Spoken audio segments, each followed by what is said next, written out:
in Bengal, where you had this most contentious and most violent kind of environment in the electoral process. So I think, and state intervening in such a big way, state institutions intervening, and very strong fundamentalist homogenization kind of using state power, misuse of state power. So I think our conversations are need to be now. I would suggest that we have a lot more of the younger people from diverse regions where these movements, and a lot of young people have been arrested.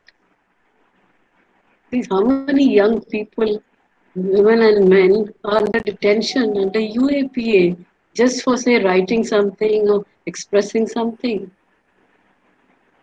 So I think we really need to get those, what's happening in different regions also. And in the history conclave, I think now we have really a good young panel here. We can actually, they can come again and then interact with other regions.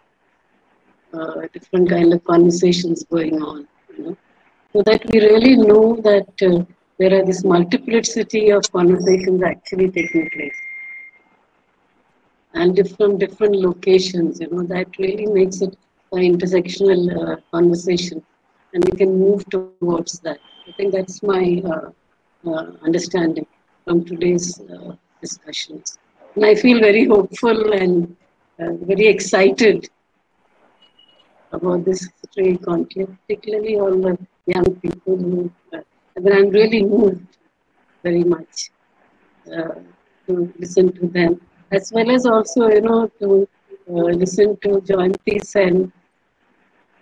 I mean, these, and, Nirmala Di is also here discussing.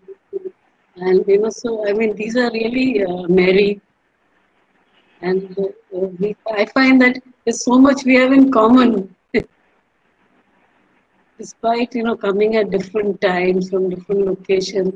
There is so much of commonness, and I think it's the situation now today that is really, Asmi, I must say, I don't feel disheartened. Actually, I actually feel that we can expand these spaces of conversation. That's exactly what I'm looking at, ma'am. Thank you so much for encouraging. We would next like to talk to Chand on the same topic. And just I'm kind of, I don't want to say this, but I have to. We are running short of time. We have to finish this, and we have to. We have a few more things to talk about. So we have to, since there's this time constraint, we have to keep it to 3 to 4 minutes. So over to you, Chan. If you could please, say what you think. I'm sorry for the time constraint. No worries. No, of course, this has to, we have to all speak. I've set a timer, so not an issue. But yeah, so actually, I think it's very hard to generalize and say older and younger, because in that sense, an older feminist might have a lot of same views that I do, right? Because they have been through a journey, I have been through a journey, somewhere our journeys might have collided, and we tend to have similar viewpoints. So I can't really answer the question in those broad terms. But I think from what Meera ma'am has spoken just before me, there are a lot of interesting points that she spoke about, which come to my mind now. First is this larger framework of state violence that we are witnessing. I was not there during the emergency. My parents were just children, so they don't have too many memories to share because they were not politically awakened at that age. So I don't know, but I mean, it is worrying when I see what's happening around me. And it was in my university, Jadavpur, when in 2019, I think, when they entered the university and set things on fire. So I see a pattern. It's very worrying, and I see the way we practice feminism, the way we envision a better world, which is common to all of us, I think is largely also bound by this context. There are no answers what we can do about it, But I guess resistance is coming. It will be shaped in the future. Let's see how that goes. Keeping that grim thought in mind, there were some other things also that I found very interesting. There was this talk of creation of alternate knowledges. And there is now, I'm seeing, like, as I research and seeing the trends that are happening, there is a lot of interesting new research that is happening when we're talking about queer studies, trans studies. I mean, these are my areas, so I can only speak from the limited things that I have read and seen. So from these areas, I'm seeing that there is a lot of interesting work that's being done, and it is being done by Dalit Bahujan and Adivasi scholars themselves, which is great. But I often also think that very often, especially in university spaces, even the so-called most progressive spaces, how epistemic violence also happens a lot. And it happens in many ways, and it can happen to people from different locations. Like in feminism classes, often, there is no acknowledgement that there is more than the gender binary. Or when you're talking about something else, there is no acknowledgement of the caste angle that is there. Or very often forget academics. Say in a daily interaction, it's very surprising to see very progressive people in institutional spaces forget that there are power dynamics in that situation, that you from a certain location, when you are speaking to somebody from a certain location, how there is a definite imbalance which has to be kept in mind. I think that aspect has come a lot in the recent years within feminist circles broadly, which is something I'm very happy about. And now it's very interesting that when we're talking about research, we are not just talking about, research, we're researching marginalized people. Now the gaze is also turning back, on a small scale, definitely, because the gaze of let's research the marginalized is still very powerful. But there is a definite shift also that I'm seeing, where there is a lot of interrogation of the power dynamics in which research in itself is being conducted. So very often, like I remember in my university, when somebody came to me and said that I want to research on trans persons, transsexuals. So could you please help me with that? So then I was like, why do you want to? I mean, I had a million thoughts about it because that person was not. But then I was like, okay, I didn't go into that. I just asked, why do you want to do it? So then they said, they gave a reason. Then I pushed a little more. Why transsexuals? Why particular terms? So then they thought about it, and then they were like, okay, maybe there is an issue in this. So when you start questioning, when you start probing, the power dynamics when we conduct research also becomes apparent. So I think that in itself is also coming out a lot. Another thing, but not as much as I would like, but I definitely think there's a start to it. I'm also seeing that there is a lot of primacy that is being awarded to lived experiences now, be it research or outside. Now we are being more serious that, when somebody is speaking something, it is coming from their social location, it is coming from their lived experience. So they are the ones who can talk about it in that sense. Of course, nothing is an absolute. It's all on a spectrum. It's very nuanced. But yeah, I mean, I think I'm happy about this aspect also, that we are talking a lot more about lived experiences. And, this is not to say, oh, it's an oppression Olympics or you have more pain than I have. But it is about recognizing that we all operate within power dynamics, and how do we navigate that from our own privileges and marginalization at the same time. So I think that these are some of the broad things that I noticed. And even in my time, when I was in school, I can say for a fact that nobody knew anything about queer rights or anything. But now I'm seeing people who are 18, 17 on Instagram being so active about this. And I don't know how much bullying is going on in school, but I definitely think that people in themselves, at least in elite circles, are more careful. Like they know that it's not cool to be queerphobic, or it's not cool to be transphobic. So I'm seeing that also. And I think that's such a relief and a huge shift. And I think that maybe queer kids now, they might not have the best of the best, but I'm sure it's still much better than what I faced back in 2012 to 14. So I'm happy about that also. So these are my broad observations about what I've seen and some things that give me hope in the feminist movement. Thank you. You're on mute, Asmi. We would take this discussion over to Mary ma'am. Just the glitches that happen when you are in awe of everyone. So yeah. Thank you, Chand, for pointing it out. And Mary ma'am, please. Thank you. This is really quite an amazing interaction that we are having. And I'm just trying to think I don't want to take too much time. But I let me try and be the one who's trying to push the differences. And just to get, because there are 1,000 things one can say, right? And so let me not say 1,000 things. I think that in our formative phase, and that may have had a longer term effect on us, I cannot say, but obviously we are all in the process of being and becoming. So the person I was in the 70s and 80s is not the person I am today. And I think that's what Meera is also trying to tell you, and Chand in his own way also saying that is a constant process.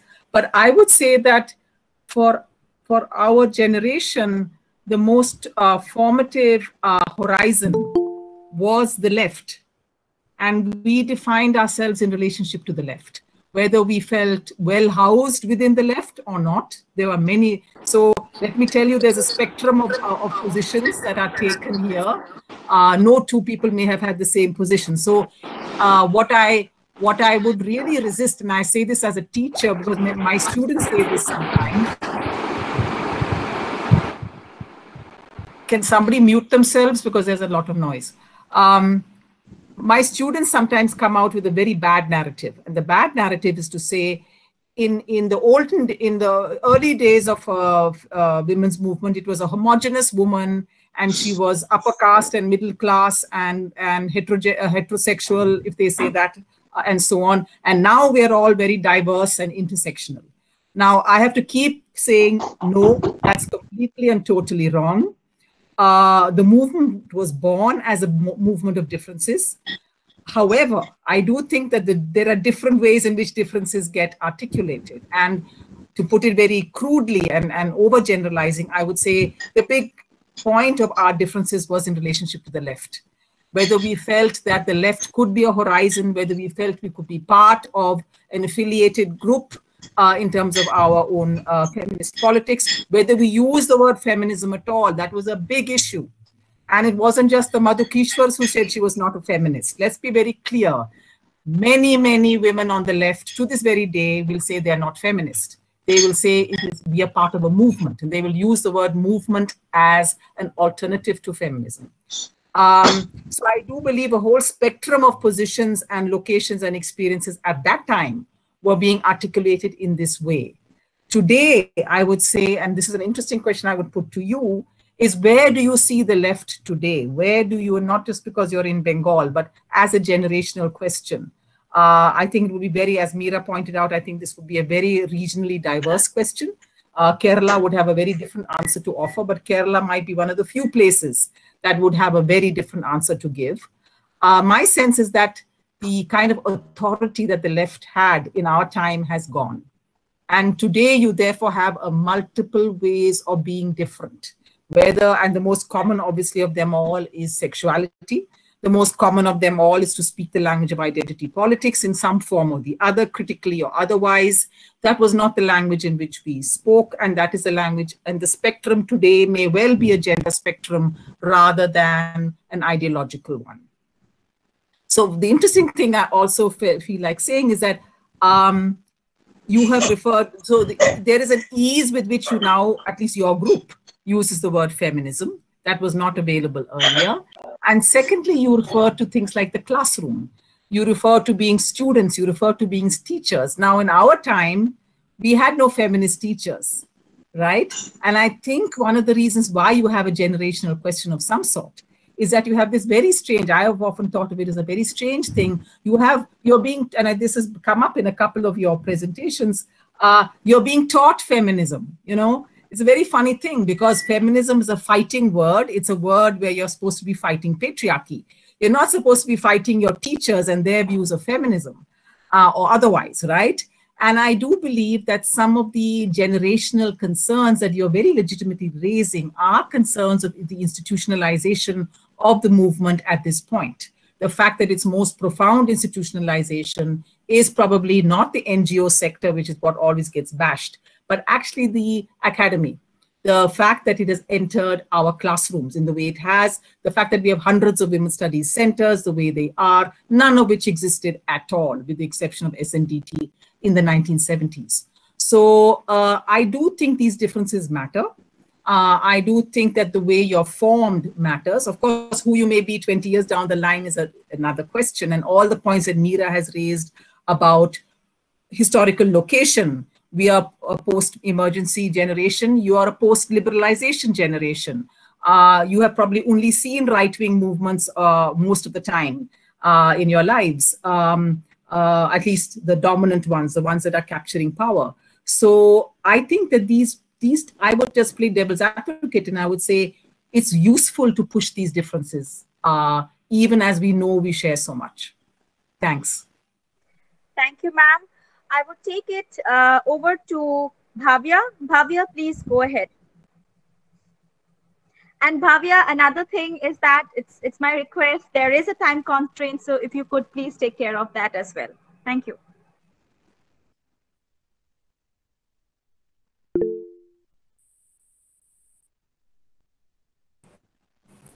Sorry, could you repeat your last sentence? It was a little... Yes, since there is a time constraint, if you could take care of that. Really... Could you repeat your last sentence? I couldn't hear you. Okay. Yeah. Okay. So, sure. Yeah. So, yeah, this is a debate which will always exist, I feel, where the politics, other politics get involved with feminism politics. Now, whether or not the earlier movement and today's movement can agree on those politics is, it's complicated. Like, for example, we can always raise up the Me Too issue on which a lot of feminists were divided. We can raise up the issues where each and every feminism ideal is, each and every feminist is having their own opinion. Okay, you can say that, okay, I belong to this group, I belong to a leftist group, I belong to a communist group, I belong to this particular thought process. But within that thought process also, there will be those differences. I really believe that feminism starts in the smallest things and reaches the biggest things. Feminism is how you talk to a person, a woman versus a man, and feminism is what happens to Dalit women. Like very recently, since I'm a lawyer, I'm going to just go for a legal tangent. Please bear with me. Just last month, there was a judgment of a blind Dalit woman where the who was raped, where the Supreme Court has said that, you know, when there are so many complications involved, where you can see that there is a disadvantage to the victim in question, more than a normal disadvantage to any rape victim. You have to take extra care, where Justice D.Y. Chandrachud has given out, you know, what has to be done, what should be done, everything, and how the police has to actually take care of these things. Now, practically, these may or may not be followed. But what I think we have to recognize is that there is a spirit of change. There is a spirit of change which is happening, and every day the definition of feminism is evolving. And that spirit of change is something that we need to not just acknowledge and be happy about and celebrate, but also it should not stop us from fighting more. It has to be a balance between the two things. Similarly, like, if you talk about, like, yes, I know that there is a lot of people who believe that liberal feminism is not something that has caused any changes, or it has only helped the entitled people, as Mary Ma'am pointed out. So that a lot of people believe that. I personally don't believe it, because in my opinion, in my experience, what I have seen as a lawyer, the laws which abolished sati, the laws which abolished female infanticides, they helped everyone. I'm not saying it's completely gone from society, but the rates have reduced a lot. And these may seem like very basic things, but basic is where we start, and then we build upon it. I think that is all I would like to say. Asmi, back to you.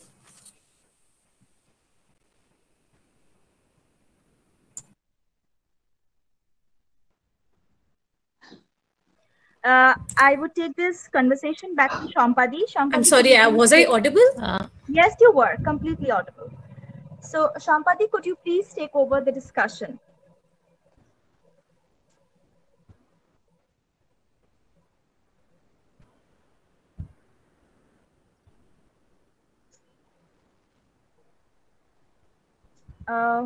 Is Shampadi not here?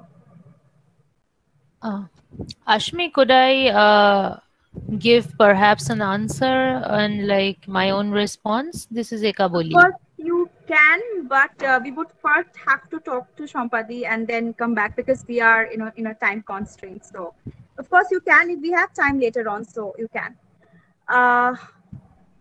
So I can't see Shampadi here. Is Shampadi here?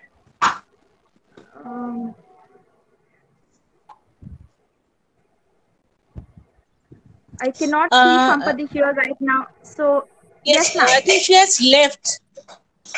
Okay. Okay, ma'am. In that case, I think I would just go on to Jointi ma'am and ask Jointi ma'am the same question again. So. Okay, can you hear me? Yes, ma'am. You're absolutely audible. Okay. What I would like to say is I agree with Mary to a certain extent. When we started this, when we started our life as a feminist, feminism was a bad word. You know, we used to, in fact, my family, they used to tell me, what is feminism? What is this? You become a feminist, etc., etc., etc. It was a bad word.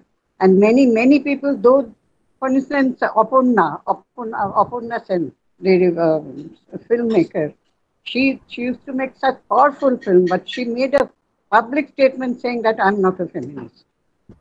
So, I mean, this is something we have to keep in mind. Now, I mean, that attitude is completely gone. We can't even, I mean, imagine anybody saying that feminism is a bad word, but during our time, it was a bad word. And we also, Nirmala Banerjee, she was working for the Center for Science and Social Sciences, Center for Studies in Social Sciences.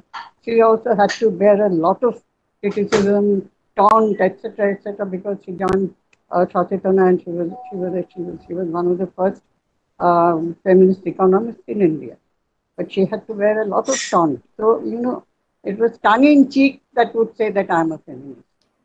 Now, I mean, I can't imagine the youngsters, I can't imagine what we had to go through as being feminist. As I said, even in my family, everywhere, and also, I used to be, people used to be very angry. You're a feminist and you've also made your daughter a feminist. What is this? I mean, all this thing I had to bear. So, I mean, this is what I'm going to say. I'm not going to take a lot of time, but I agree with Mary to a certain extent. Yes, the left during the Me Too movement, yeah, the left feminists in Delhi, I couldn't agree with what they were saying.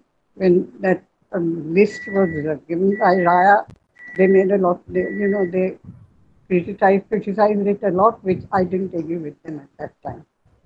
So, Me Too movement, we have to talk about the Me Too movement. Somebody else also talks about the Me Too movement. Thank you so much, ma'am. We will take this to Eka Boli. All yours. Thank you so much. I have a lot to say, but just perhaps in terms of reflecting on ourselves, I would still ask the management of the conference to actually take note that it's always the younger people who are told to keep themselves in check and like sort of manage the time and so on. And that speaks a bit about power dynamics, I feel. And when we talk about generational gap, it's not so much as who joined the movement when, but it's also about who holds how much power, who's how established, you know, because those are things that really matter to us. Now that I have been the killjoy feminist, as we all should be feminist killjoys, I would talk about, thank you, Shomadi. I would talk about the debate on Sati, Bhavya. And here is when you get to hear intra-generational conversations. Bhavya, there's some degree of scholarship on how Sati was not just as we out and out think of it as a feminist issue, but there was a lot of debate on what exactly should be the interpretation of Puranas and Vedas and scriptural texts and such. And there were people who were speaking from within that fold of the Vedas, including Roy himself. So I would ask my peers to be a little careful when they think about the banning of Sati as an out and out, you know, something definitely a win for us in the long run, but in terms of the discourse at that point of time, there's a lot more nuance. Firstly. Secondly, when Mary ma'am said, I'm sorry, I'm going into the whole ma'am thing again, when Mary John said that, you know, the spectrum of the left, as somebody coming from Jadavpur University, I couldn't agree more. I know, I mean, trust me, we know the frustration of that, because sometimes it is, I'm not saying it's always a frustration. It's very good to have these very different voices engage with each other. But at times it just feels like Stalinists versus Maoists versus Marxist-Leninists versus Trotskyists, and they are constantly throwing shade at each other. They're constantly fighting with each other without coming to the actual point. And that is also what happened with the Bengal elections.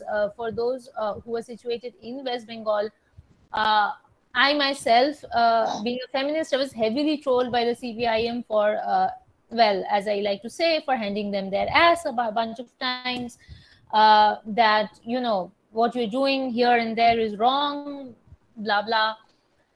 The CPIM in West Bengal, they went with a particular line of BJ Mool rhetoric, that is BJP plus Trinamool is the same thing.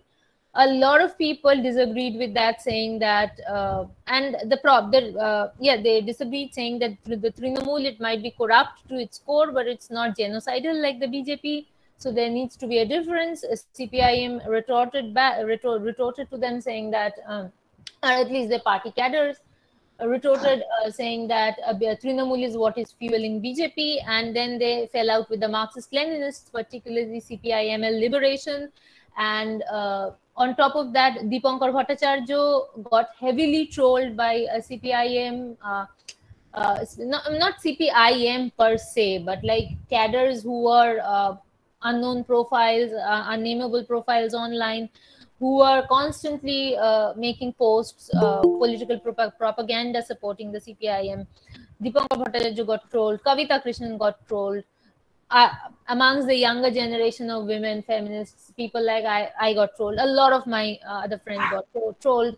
Even though I'm not part of Liberation, I had serious differences with Kavita when the Delhi statement came out with respect to Me Too. So the Kafila statement. So there was so much intra-left fighting during the elections.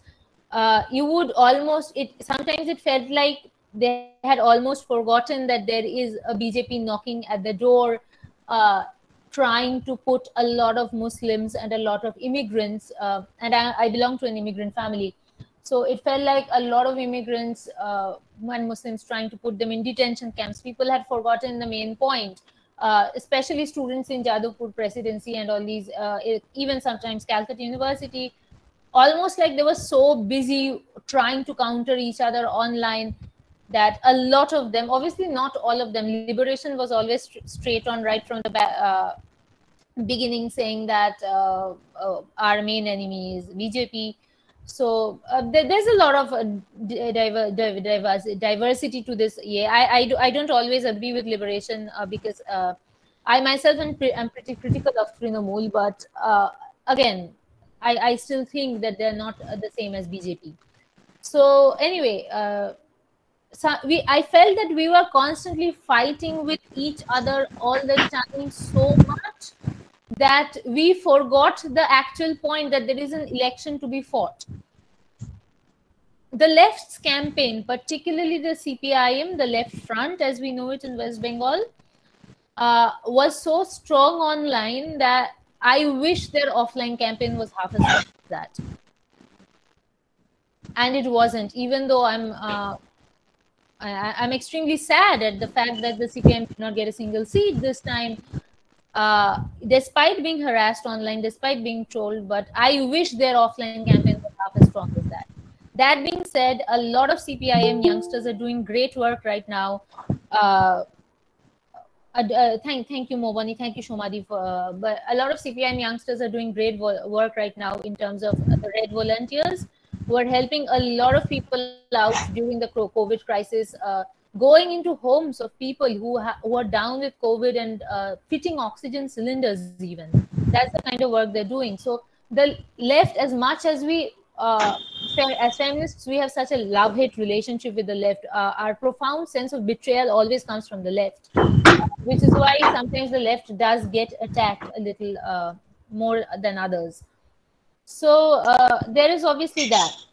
As far as the question of elitism, the question of caste is concerned, one of you, I think it was Meera Veliodhan or it was Mary John, one of you had said that, you know, the Jadavpur Women's Conclave, there have been two versions of it. They are not quite aware of caste. You are right, and as somebody who has spoken repeatedly to the organizers of Jadavpur Women's Conclave, we have constantly told them, look what you're doing, you're corporatizing this, be aware of corporates, they're not interested in feminist politics as we view it. It's also why much of the left in Jadavpur tries to maintain a distance from the Jadavpur Women's Conclave. I don't know how much of all of this I should be revealing, but a lot of left feminists in JU were approached and to speak there, they sort of turned it down.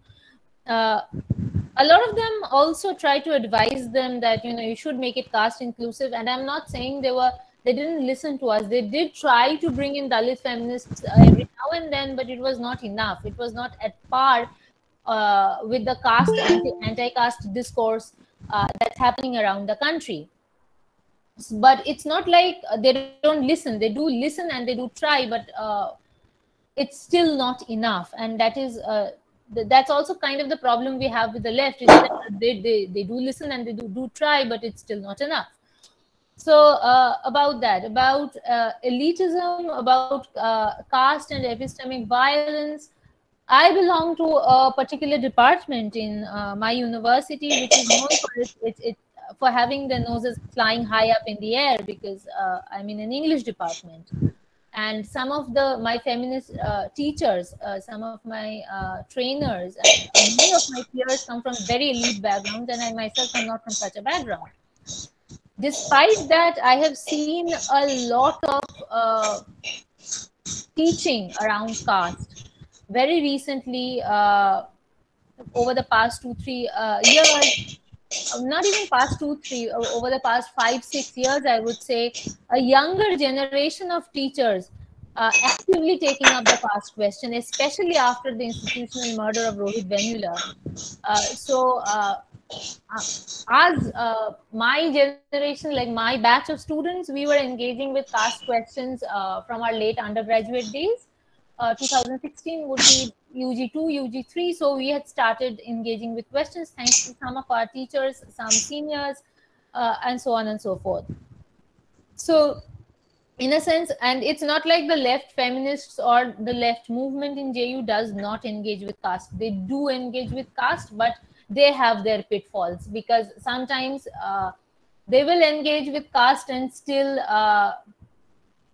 some of them will say some bullshit about identity politics, and they will need to be shut up. I'm not saying identity politics does not have its pitfalls. It does, but broad generalized arguments about these equal people are doing this, blah blah blah, they have to be shut up from time to time. And that shutting up is again done by feminists in Jadavpur. And very recently, we have seen amongst left student movements that there is a sort of feminist unity forming in amongst various campuses in Kolkata. So irrespective of party affiliation, so you have a bunch of feminists from this political organization, 5 more students from that political organization. They sort of form a lobby, sit in a general body meeting against a bunch of men, not against a bunch of men, not always, obviously, against a group of parties, and they point out, like, they make feminist interventions despite coming from different political organizations, and that has been a very good development.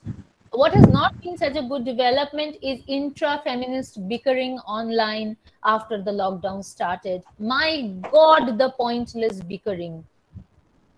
Everybody calling everybody out for God knows what reason. And I'm specifically, as somebody who had been a strong opposer and still is an extremely suspicious about due process, somebody for whom due process did not work, somebody who has very strong critiques and resentment against that Kafila statement. But we need to talk about the pitfalls of rampant calling out.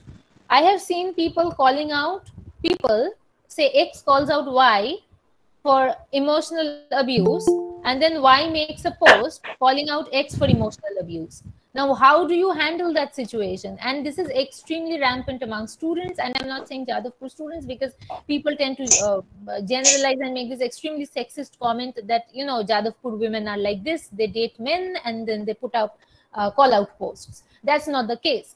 The point is that we have an over-enthusiastic generation of not just generation, a group of students who are extremely insecure about their privileges and always trying to one-up each other. And I'm sorry, but the Oppression Olympics do exist there.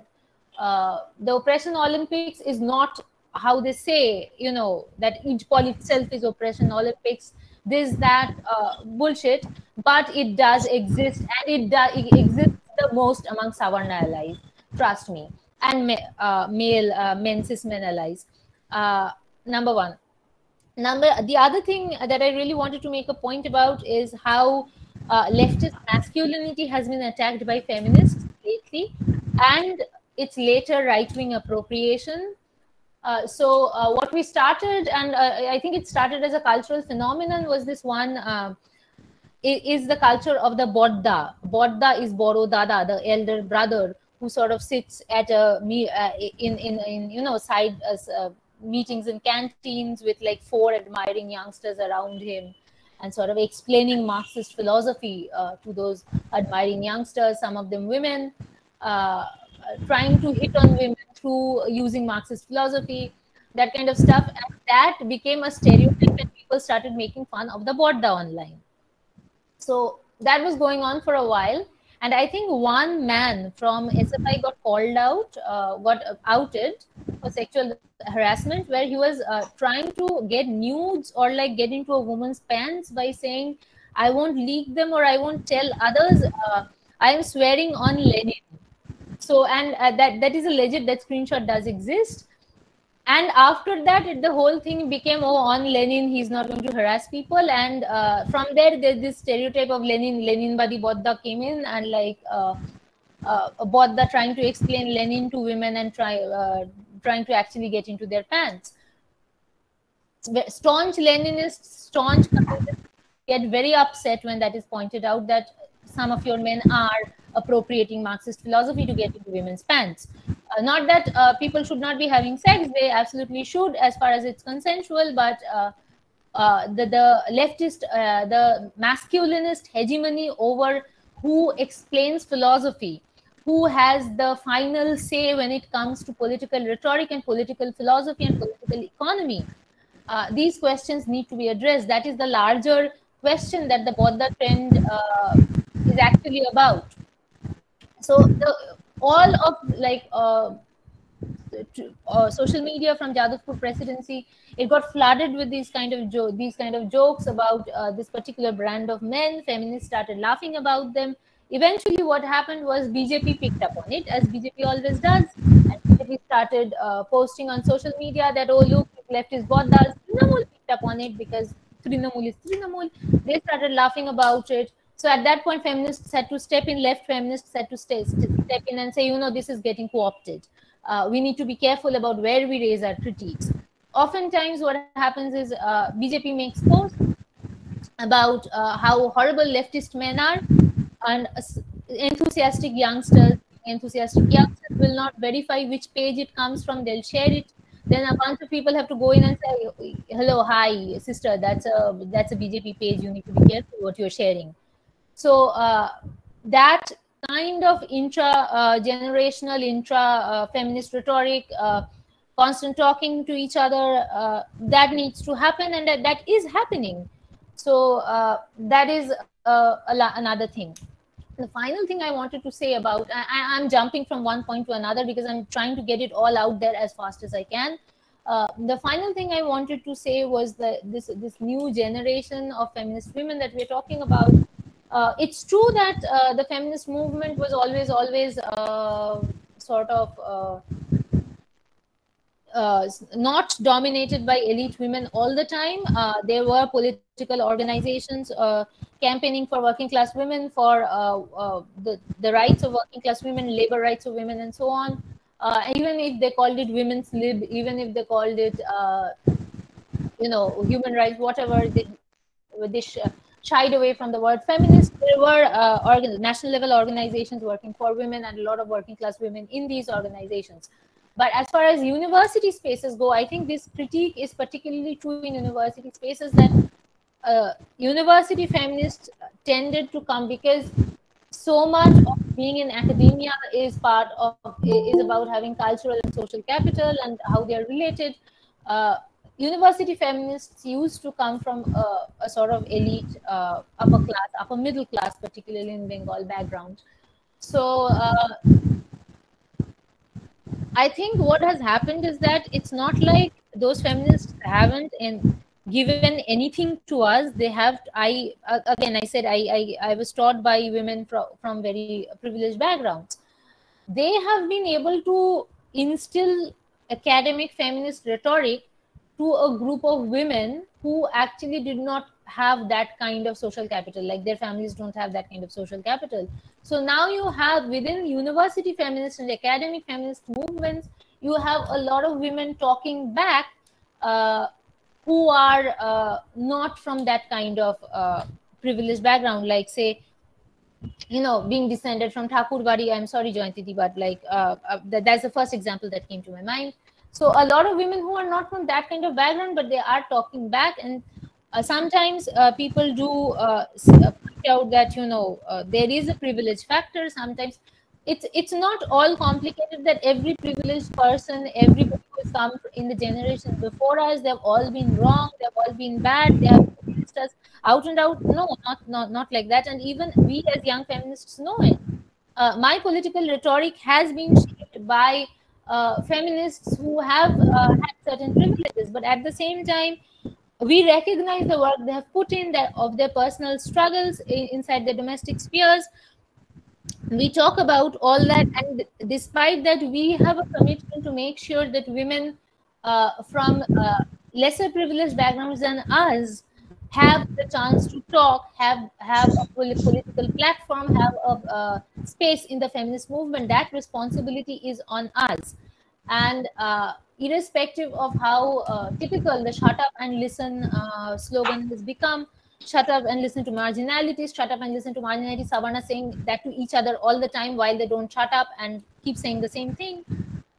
We have a responsibility of not shutting up and listen to my marginalities per se, but of creating safe spaces for women, for queers, to talk about not just their lived experiences, to sort of formulate theory from those lived experiences, to formulate movements from those lived experiences. So I think that's all. I mean, all of you, please feel free to respond. Asmi, yeah, I think I'll give it back to you. Thank you so much. I'm sorry, I would like to respond to a couple of things here. Asmi, is that okay? Oh, I'm not Asmi, I'm sorry. Yes. So basically, I am not saying that, especially regarding sati, I am not saying that the process of law that was followed at that time during the British era in the British courts debated anything other than scripture. I'm not saying that it did anything of that sort. But you have to see where it was coming from. You have to see that there was a feminist movement behind this. The Raja Ram Mohan Roy and many other people, unnamed people, were involved. And there was, see, feminism, it's not just about saying that, yes, women and men are equal. It is also about noticing what tools are available to you at that moment to give the best benefit to the people involved. It is, in a perfect world, yes, feminism movement in India would have started at that time itself. But it was not a perfect world. The suffragette movement had its impact in India also. The fact that we are all here, sitting, talking, discussing this is all because of the people before us, which you have acknowledged, which I am completely on board with. Yes, it is because of the people before us. Now, the only difference is I want to create a better world for the people after us. And I believe that the only way that you can balance it out, the only way a balanced process of empowerment can happen is with the smallest things and the biggest things at the same time. We are so busy fighting the big fights, we often forget the smaller fights. We often forget everyday life. And feminism for me, it's not my career, it's not my, it's a part of my identity. It is just a part of who I am as a person. As a person, calling out a patriarchal thing or calling out something that is wrong, which according to me is wrong, gender identity, be it related to the LGBTQ community, be it related to anything, has to be a part of everyday life. Because while we may, many of us, I'm not saying all of us, but while many of us may fight great fights outside our own homes, once it comes to elders in our family, once it comes to people that we think should be respected, we stay quiet. They make sexist comments and we stay quiet. They make, so according to me, I am on board with, yes, feminism is about using whatever tools are available to you right now to give the best possible effect to society, according to me. So for us, the changes we can bring about are also within our own home, because politics begins at home. Thank you, Bhavya. The entirety of my response can be summed up by two words: who's best? And what appears to be the best political tool for you and me, the best political tool of a lot of previous generation of communists was that let's talk about class. That is the best political tool available at that moment. And in the process, they ended up marginalizing caste and gender, which is what we're trying to fight against. Again, plenty of feminists have fallen into the same pitfall where they've said best political tool right now is to talk about gender, forgot caste, and in a lot of cases, actually even class. And that has created its own problems. And my problem particularly is with you talking about liberal feminists. My problem particularly is about you talking about liberal feminists and Ram Mohan Roy at the same time, and because of how nuanced the debate is.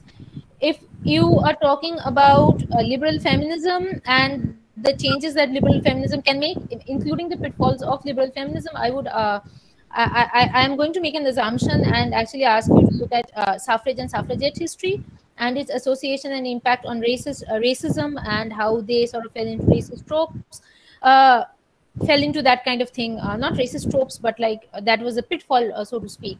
So with respect to Ram Mohan Roy, every movement will have its pitfalls. Every movement might have its pitfalls, but our job as movement, every movement might have its pitfalls, but our job as activists is to make sure that the movement, to make the movement as pitfall proof as possible, to make the movement as aware of its own pitfalls as possible, which is, again, like I said, it's about being a killjoy, that you have to point out that, see, this is where you are going wrong, because that has to be done for the sake of not just quality of politics, because that has actual impact on the lives of a lot of other people within the movement even. So the best possible tool, for example, I went to a meeting the other day and a couple of queers were saying, we'll join whichever political party gives space to us being queers. The problem is that if BJP gives space to queers, does that mean that it is going to result in benefit for all queers? It's not. There's going to be significant chunks of the queer population being left out, particularly Muslim and Dalit queers. So that is what I'm trying to get at. So what I would say is that, okay, one thing is that we are not here to decide exactly which version of the movement is perfect. We are here to state our opinions, and that's what we are to do here.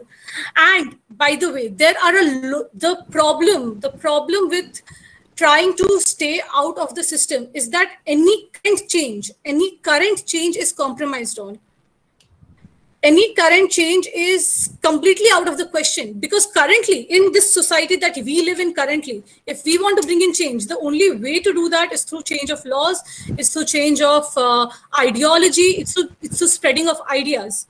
And also, just 1 minute, I would like to point out, Jayanti ma'am had said that today feminism is a good word.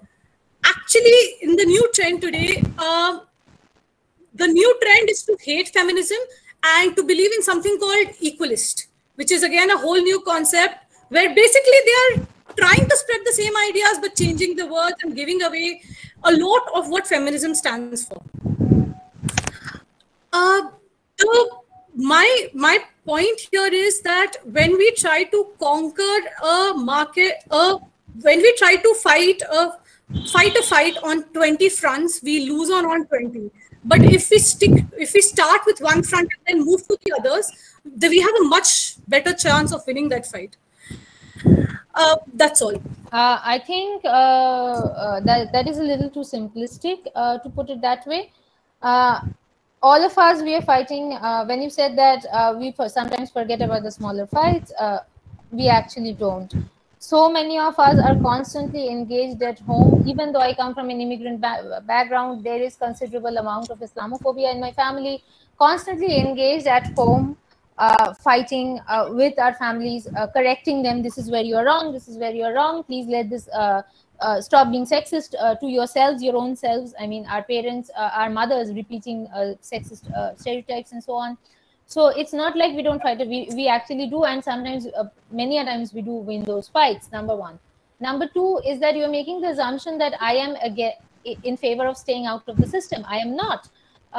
Obviously, we are going to take part in the system, but we are not going to, by being part of the system, we are not going to be part of those particular organizations or bodies that are structurally and ideologically opposed to ideas of equality.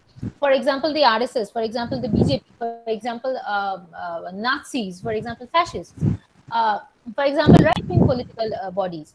We are not going to be part of those bodies. We are going to be, obviously, we are going to talk back, like what does the development sector do? Even though there is a lot of critique with respect to the rise of development sector after liberalization, blah, blah, but they do try and engage with the state. It's not like we are doing away with the state. I'm not against changing of laws, but I'm saying that there is something beyond changing of laws. There is something that needs to be done beyond just taking part in the system and saying we are going to take part in the system, whichever system gives us space. That's not that. That's just sort of saying that, you know, you need to. I'm not saying that take part. I have to intervene. I have to intervene. Yeah, I am enjoying this debate, but we must remember that this is not supposed to be a debate between two people. It is a discussion between 9, and Rahma is yet to just even talk. So I guess we should have the generosity to just, you know, allow her her rightful. So Rahma, could you please come up with, you know, your part? Thank you. Yes, ma'am. Yeah, I guess please go on. I guess we talked and covered a lot of the topics that I was. Yes, of course we did.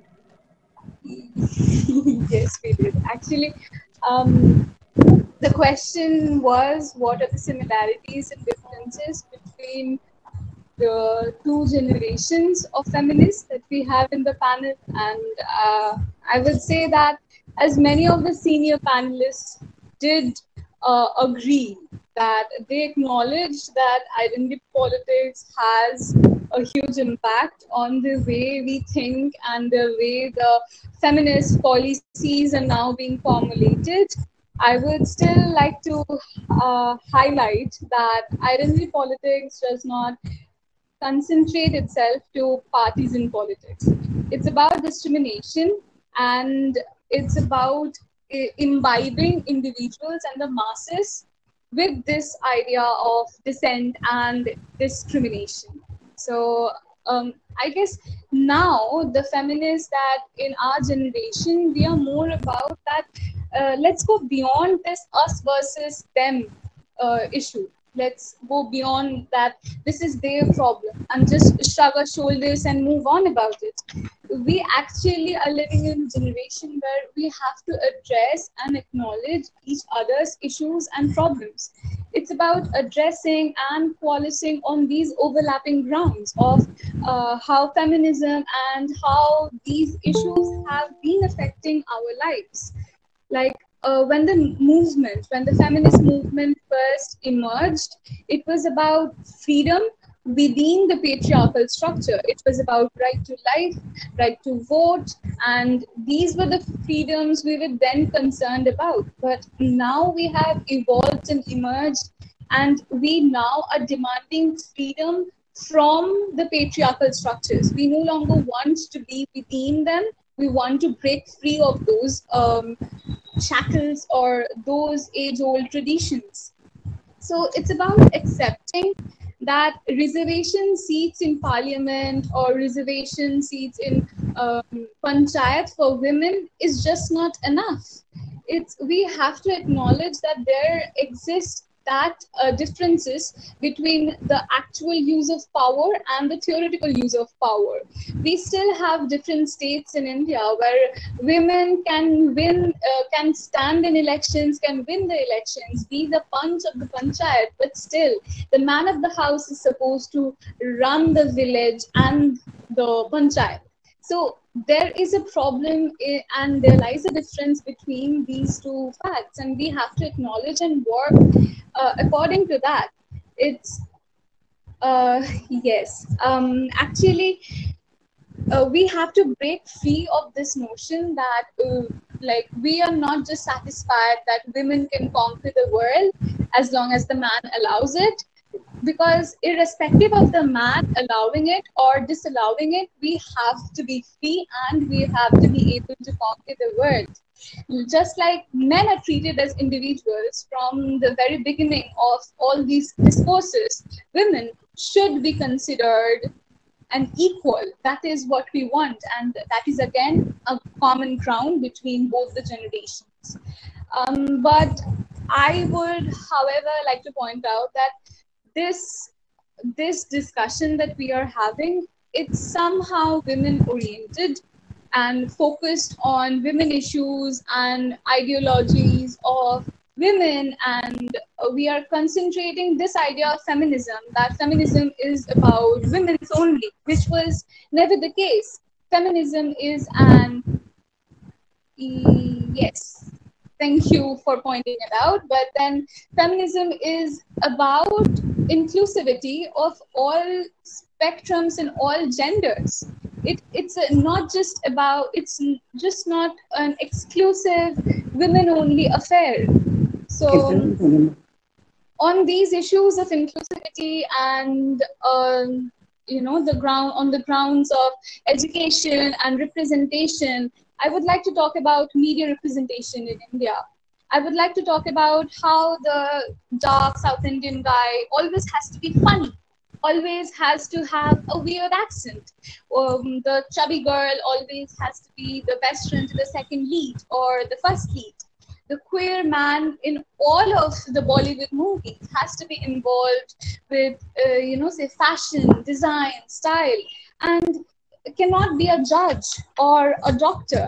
And it really irks me off that why the Muslim man in all movies that is based in Bengal, that is released and produced in Bengal, all the Muslim men have to have a weird Hindi accent, have to have surma under their eyes, and this is just so problematic. What about Bengali Muslims? Like, I am a loud and proud Bengali Muslim, and where is my representation? Like, is the world or is the society still concerned about not identifying my community? So these are the spaces that I would say that not being identified as a religious lingual community is a problem. So what about these representations? So, and also I would like to talk about the representation of Dalit women and men beyond the debates of Arakshan, or that is reservation. Like, they need to be represented too. Like, if we talk about representation of sex workers, we say how they are crass, or maybe a sorry story behind their occupation. But we have to identify that apart from that, it has a lot to do with oppression. It has a lot to do about social stigma, and it can be your out of choice also. And we have to accept that. I guess the society is still lingering somewhere between considering them a human or an equal, like say a lawyer or a doctor. We are still lingering somewhere there where it has to actually improve and just hustle up to the current generation, when we want them and we want the occupation to be considered as an occupation, as a choice, and also oppression, because both things can happen and we have to identify both of it. So yes, feminist discourses should address this representation, these stereotypes, and we have to actually force or actually coerce somehow that these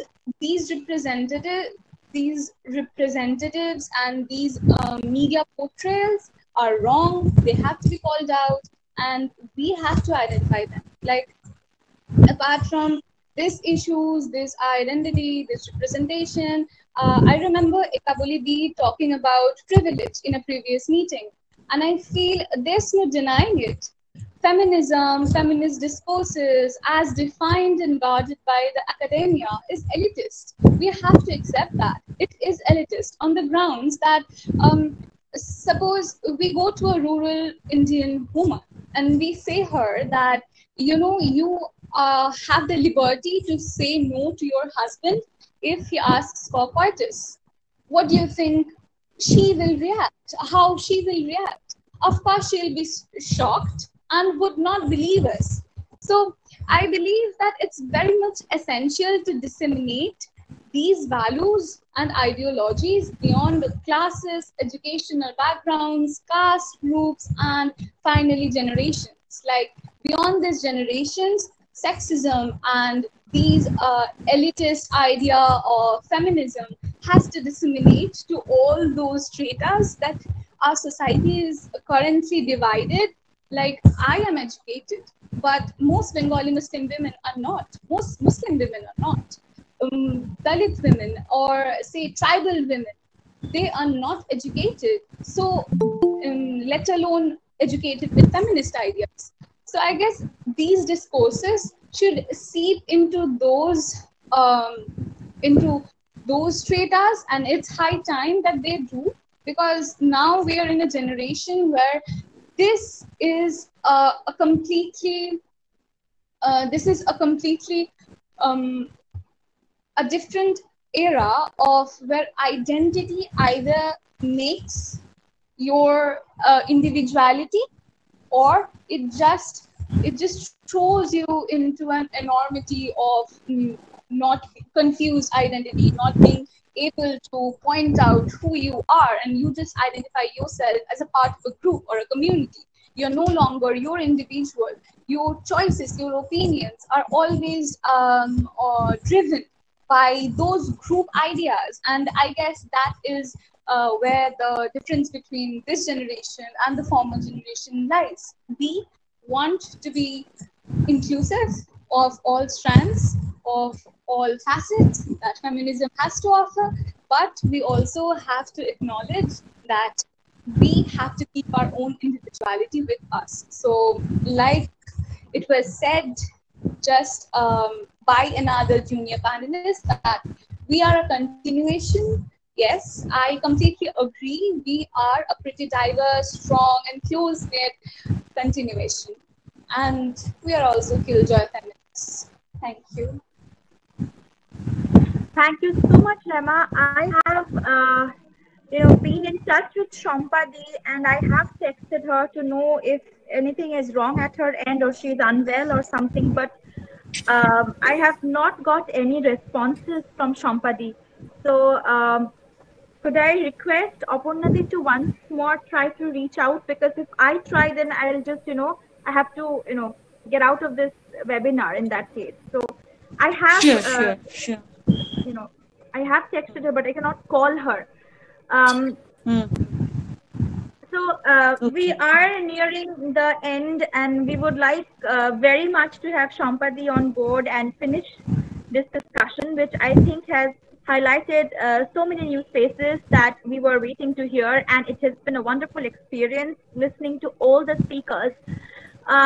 I meanwhile, wait for Shompadi. We had decided that we could take questions if there was time from the audience. So if there is anyone who has question, please frame your question in the chat box, and please ask who you want to ask among the speakers. Thank you very much. Asmi, can I add something? Yes, of course, Shatabdi. Please go ahead. Yes. Well, whatever, whatever Ekavali said about CPIM trolling is right. And of course, that defines kind of the present relationship between the feminists and quote-unquote leftists in West Bengal. But that is not the entire picture. There still has been a non-partisan, but not at all a political civil movement. And as a member, and convener of it, that movement, which was popularly called no Vote to BJP and all, I have seen a lot of women participating in it, a lot of young women. And female students, for that matter, students of colleges and universities, who had nothing to say in favor of TMC, who are not TMC supporters, staunch supporters of TMC, but with the realization that BJP has an incessant dream of establishing a patriarchal order, and all of them are left-leaning, and they have leftist indoctrination, for that matter. Some of them are from ISA, some of them are from PDSF, some of them are from CPIML and all. But for that matter, CPIML is not the only non-CPIM leftist fragment or fraction in West Bengal. And many of them are also those women. Many of those women are also not party workers, for that matter, but still they are left lenient or leftistly indoctrinated, and it is the leftist zeal that has instigated them to take part in the movement. That is one point. And another point is, I think this is not something recent most, but if you get back a few years back, I think the point where the relationship between the feminists and the leftists became very tenuous was the point of the breaking out of the Me Too movement. And as we know that the people who were called out were not people with the rightist inclination. They didn't belong to the rightist parties or rightist. They all belong to the progressive and leftist society.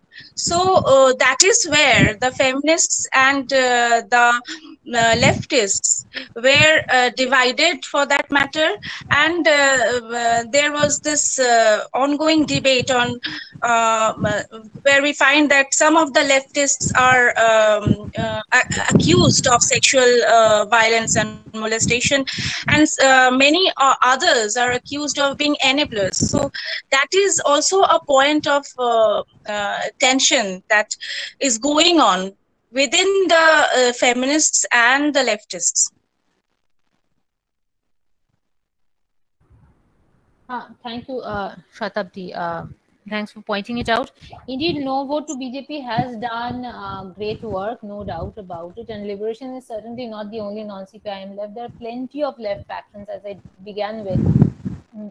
There's the non-partisan left. There are non-partisan student organizations in Presidency and Jadavpur which have always stood up to CPIM. Which again, all non-CPIM left bodies do not definitely agree. They have their separate positions. PDSF, MKP, Liberation, ISA, all of them, ICFAS, they all have different positions. But to sort of sum it up, No Vote to BJP itself was extremely badly harassed by CPIM trolls themselves. And to begin with, I think we should speak about this since the elections are finally over and we can finally talk about the kind of harassment we faced without being told that you're going to end up getting more votes polled for Trinamool or BJP. So No Vote to BJP, as well as a lot of us feminists, we were constantly called Chalchor to break it down by CPIM trolls. To break it down for you, Chalchor means somebody who steals rice. And the reference is to a lot of Trinamool party cadres stealing rice and other rations that were sent by the government and during the Cyclone Amphan relief efforts. There was a lot of corruption at that point, and anybody who had said anything different from anybody in leftists who hangs around, any left-leaning individual hangs around left activists who had said anything different from staunchly saying vote for CPIM or vote for the left front or Sangyukta Morcha, we were constantly told that you people are chalchors, that is, you are rice thieves. People who have had nothing to do with Trinamool, I myself have nothing to do with Trinamool, called a rice thief for goddamn what reason we don't know. It resulted in when that day when No Vote to BJP was having this huge rally in Calcutta, one of my juniors, a student, an activist from ISA and a student of comparative, she actually joked that, you know what, don't forget to collect your 2 kgs of rice after the rally, because that's what we all seem to be doing, according to CPIM. And this Chalchor thing became so common that there was a meeting between CPIM and queers, trolling, calling everybody a Chalchor became so common, and so many people identified and got angry at the trolling that I kind of brought it up during that meeting, that what is this calling everybody a Chalchor? A lot of people actually agreed with me, and a lot of people actually applauded right at that moment that please stop this Chalchor bullshit. On top of that, some of the CPIM's campaign songs were extremely sexist, including there's a very common Bhodrolok hegemony type song called Tumpa. They made CPIM made its own parody of it, in which there was this line by the singer was in the male voice, and the line basically said that Tumpa, you are going to come to brigade, the left brigade, you're going to come to the brigade with me, you are going to fly high up in the sky like a kite, and the latai, which is the little contraption by which you fly the kite, that is going to stay in my hands. there were a lot of other issues. The singer, the guy who sang that song for this CPIM propaganda, that guy had been Me Too in presidency. Lots of other issues. Plenty of people shouting about it on social media. All of them called Chal Chors. I got called Kangana Ranaut by CPIM people. Extreme harassment of feminists, extreme harassment of no vote to BJP, extreme harassment of everybody who is not CPIM. I mean, Noxals, the Naxalites were called Mokus. No vote was called No Votus.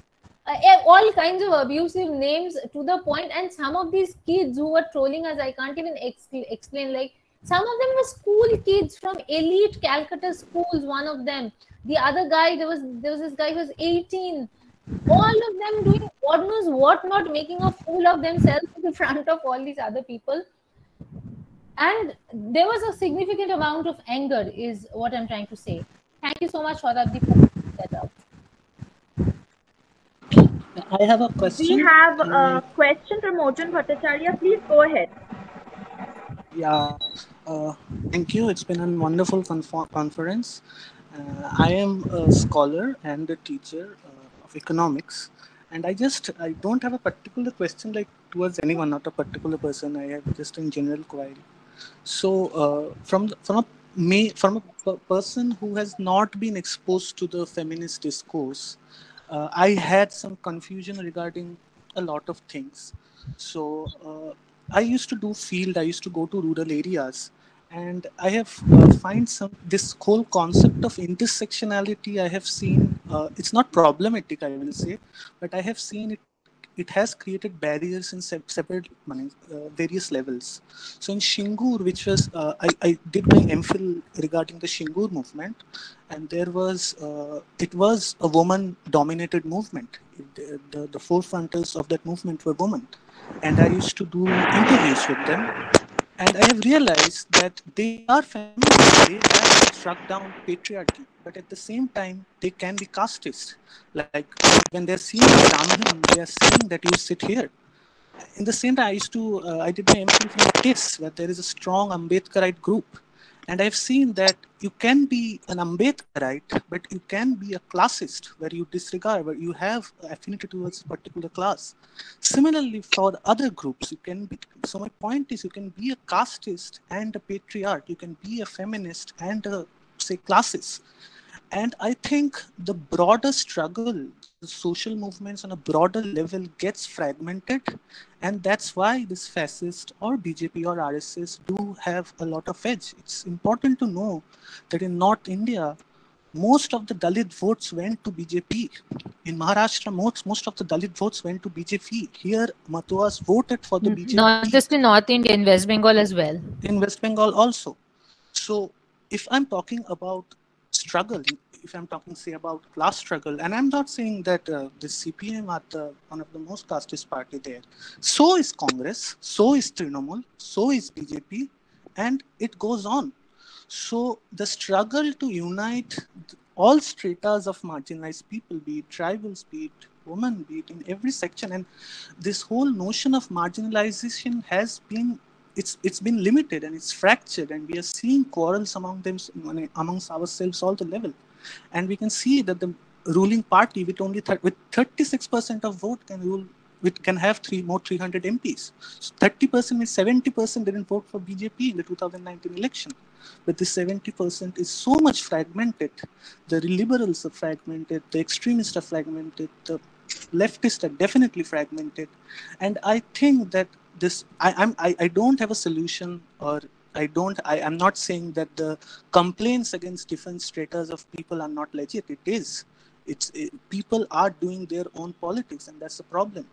But as long as we can't find a discourse which unifies, say, the woman and the tribals and the Muslims and the scheduled caste, the whole notion, the actual notion of Bahujan, the actual vision of Dr. Ambedkar, this nation will be in this pitfall. Movements will break. It's just an observation. I would like to ask anyone if anyone has any reflection regarding this matter.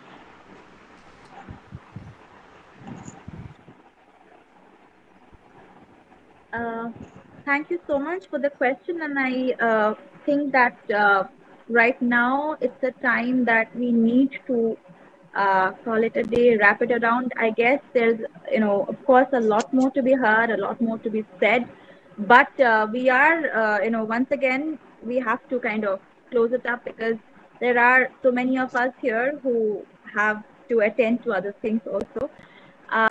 Thank you to all my speakers. Thank you to the people who have made this happen. Thank you to Shomita Di, and thank you to all the people whose names are not taken yet, but who are no less instrumental in making this a success. I would personally like to thank Onurag, who has been looking at all the other details. I would like to thank Shibam, who had made those incredible posters. I would like to thank Deepali and Onurag once again for doing the rapporteuring so well. And I would like to thank Bhavya for doing the live. So here I would just take it over to Aparna Di and Bhashwati Di, and I would like to draw a closure here with you. Thank you.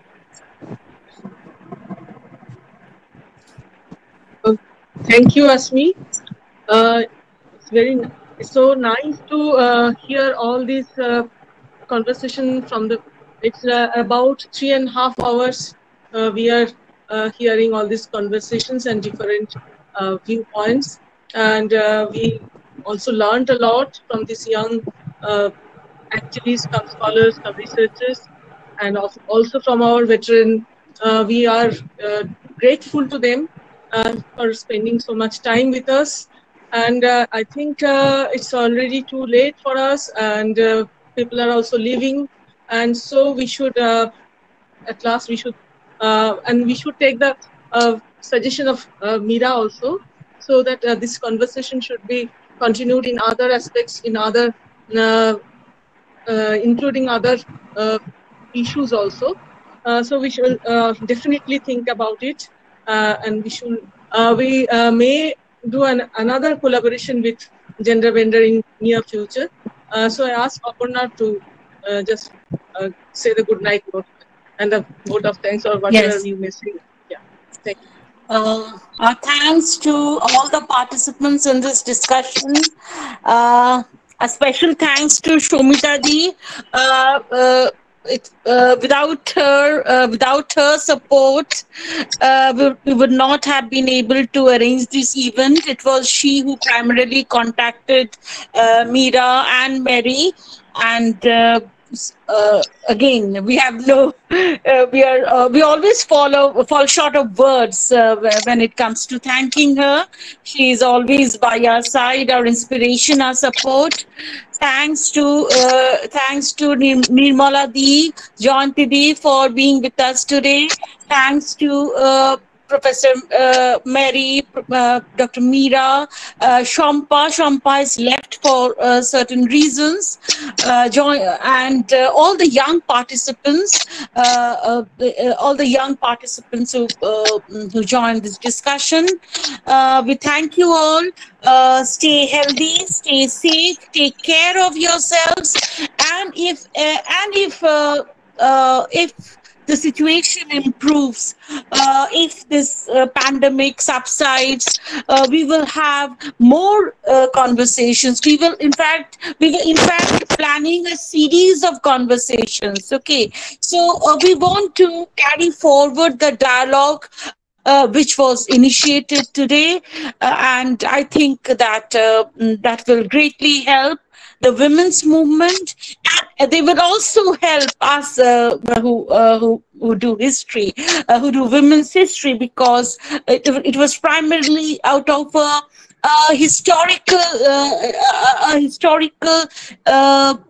interest in the women's movement that we agreed to collaborate with Gender Benders in this project. But then we find that this discussion has really opened up new horizons, new vistas, and it has stoked our thoughts, and a lot of new ideas, a lot of new questions have come up in our minds. So we are enriched intellectually, and I think all of us will be able to contribute to the women's movement in some way or the other.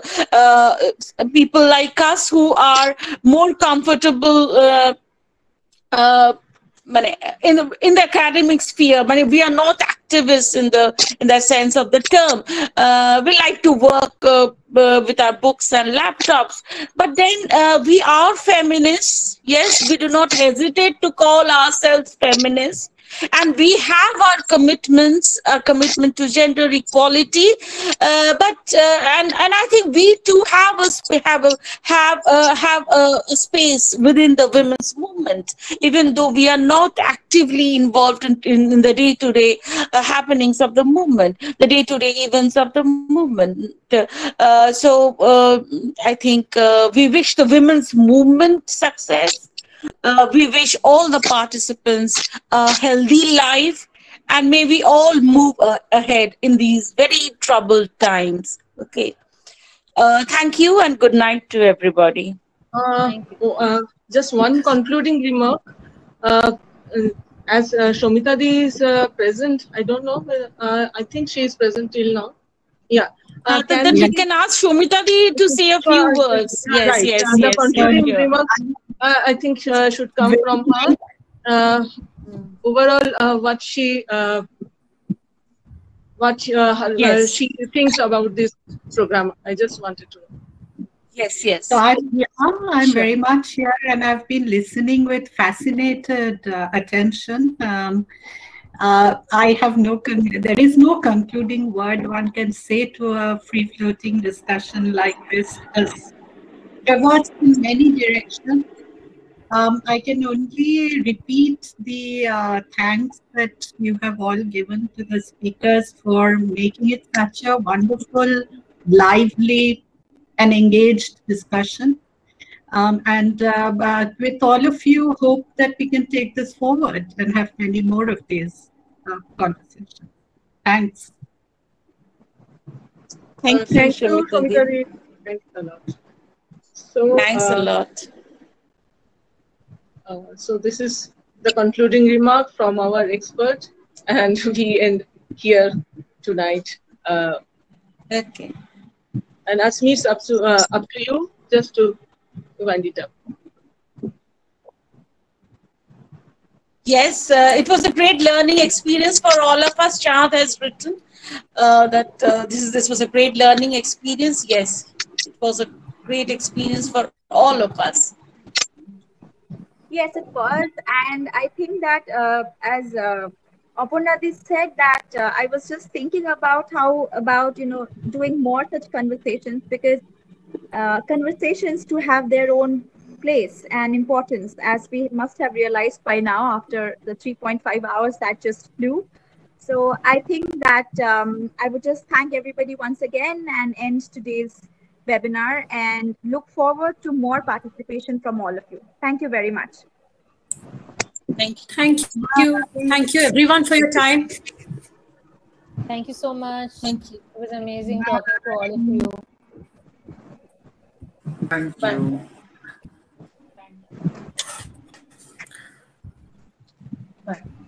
Bye-bye.